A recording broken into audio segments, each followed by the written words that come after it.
Governor Mike DeWine recently approved Ohio's budget. In it, taxes will change for some residents, but he also vetoed other tax changes.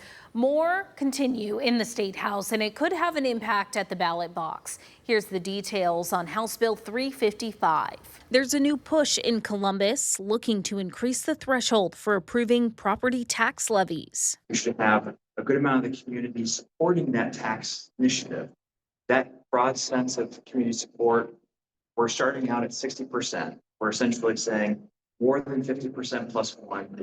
The bill's author, Representative David Thomas, says the proposal is one of many steps they're taking in the State House to try to fix the property tax system.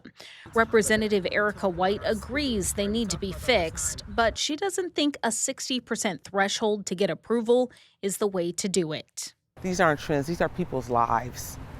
And this is real for them.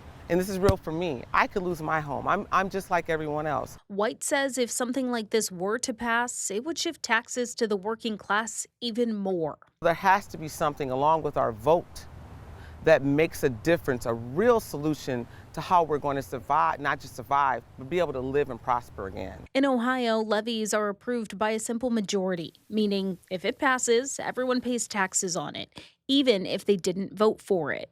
If voters want to have a service, if they want to have their taxes increased, that's perfectly fine. But there needs to be that broader base of support. For example, some of the levies on the 2024 election were Lucas County Children's Services, Springfield Schools, and the Toledo-Lucas County Library. All of them passed, but if they had to get the 60% threshold, none of them would have. I don't know where this goes, but we do know one thing: increase levies, because we have to pay for roads.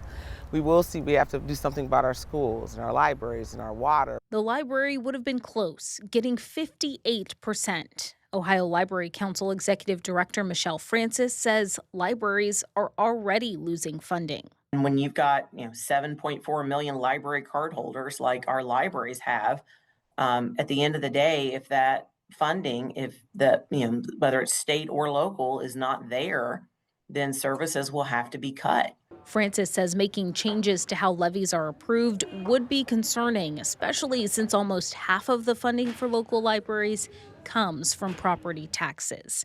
Here at home, Representative White says she worries about how this will impact not only the libraries, but the schools and other organizations. But it needs to be a real talk and a real solution, not just for property owners, not just for people, but also for local communities. And it can't be on the backs or make a burden for people.